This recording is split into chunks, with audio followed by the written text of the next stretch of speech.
Batman issue number 7, and it took 7 months for the clown to show up.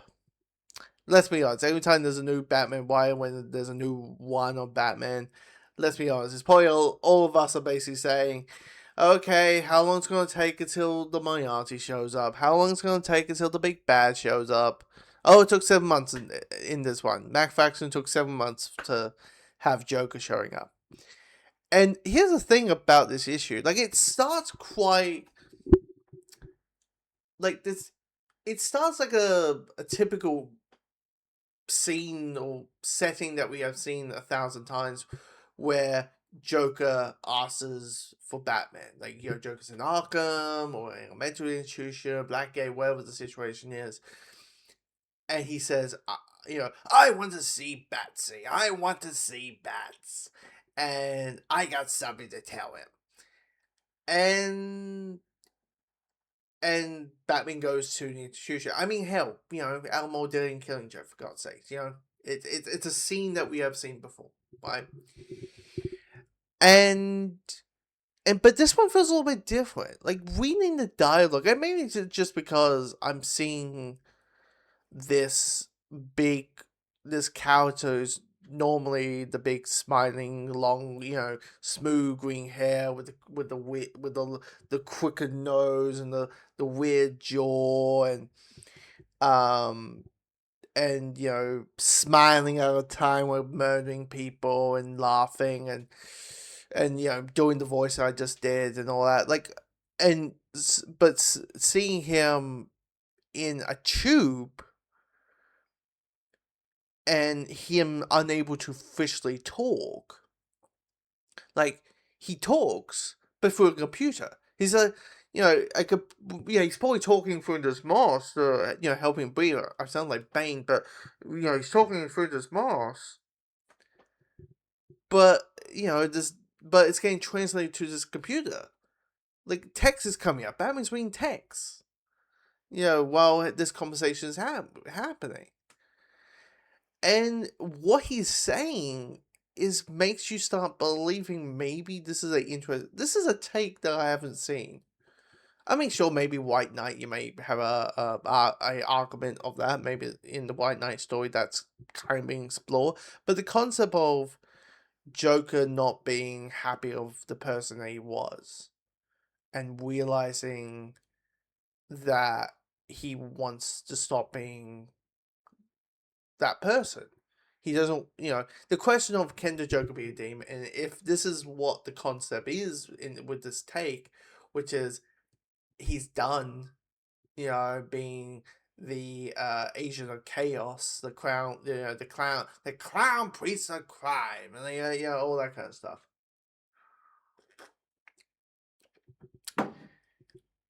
I'm kind of on board with it, and maybe the idea is like, okay, you see, like, look, you can do the typical Joker thing, which is like, oh, look, he seems so good, seems so redeemed. Oh, dear Batman's right, you don't trust the Joker. Maybe it's a situation like that.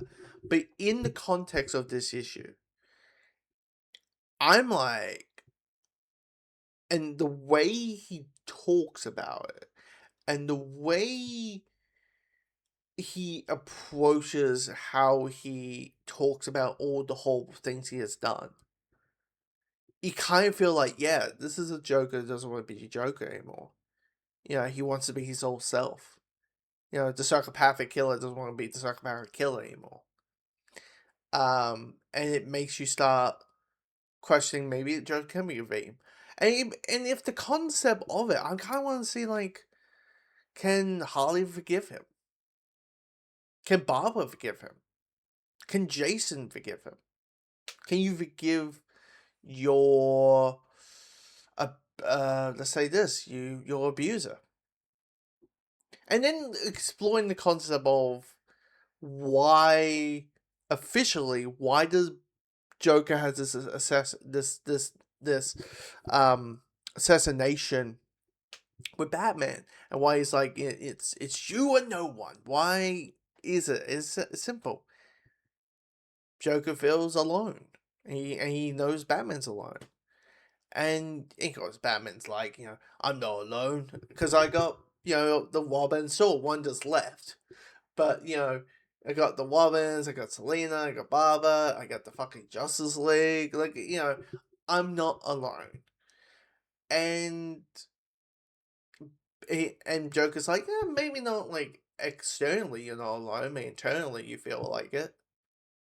Like, sure, you know, externally I probably was alone. I mean, the only people who were around were goons who were afraid of me, and two women that I probably verbally and violently abused, and one of them took and my placement was a plant woman. They even took the hyenas. Um, it's him reflecting on his life, and it's quite. I'm kind of buying it that this is a whole different take. Now, the last page where it's like Dr. Zeller, it's like, okay, you got 30 minutes. I'm going to turn off the speakers,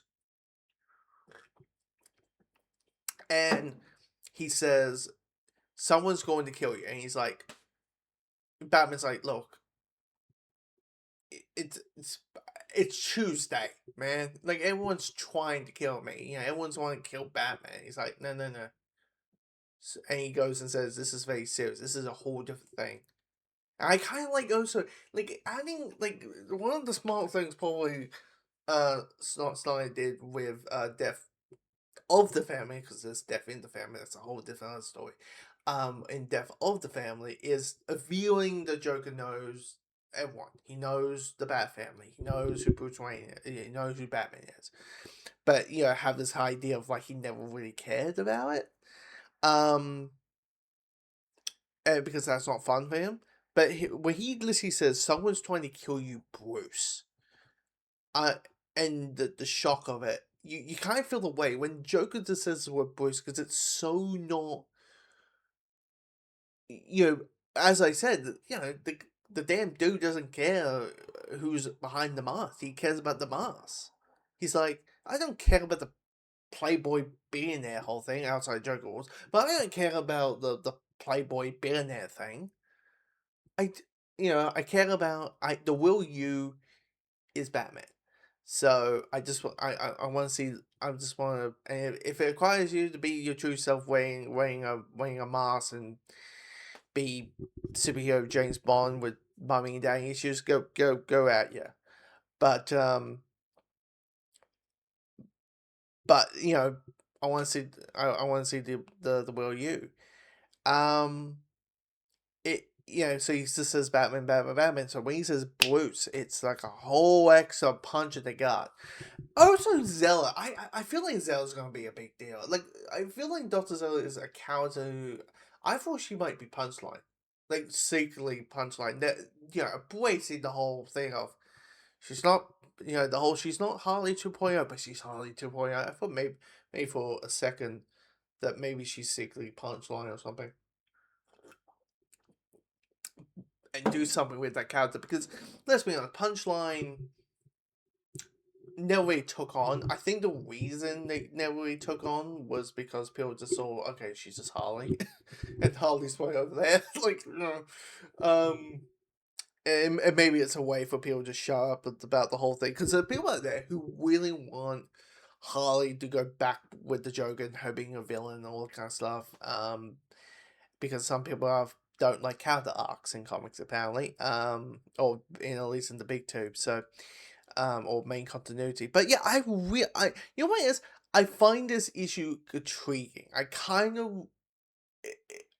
I assume he's going to show up more. I assume Joker is going to show up more in this one. So it'll be quite interesting to see how this story out, this entire arc goes. This entire, like, issue 1 till issue, I don't know, 30, 40, how many issues Matt Fraction is going to do. I'm just very intrigued with his take on the Joker. And if it is a simple thing, because I don't know, I mentioned it, but I'm kind of curious if Harley could, if it's the idea, can you forgive the Joker? Can you let him, can Harley forget? Can Jason forget? No, not forget. Can Harley forgive Joker? Can Jason Todd forgive Joker? Can Barbara Gordon forgive Joker? Can all these things? And if the question is, can the Joker be redeemed, and this is the arc that we're going for, maybe there is, but I'm intrigued with this take. I'm very intrigued by it. Anyway, comment below. Let me know your thoughts of this issue. If you agree, disagree, wherever, let's have a nice conversation about it. Shall we?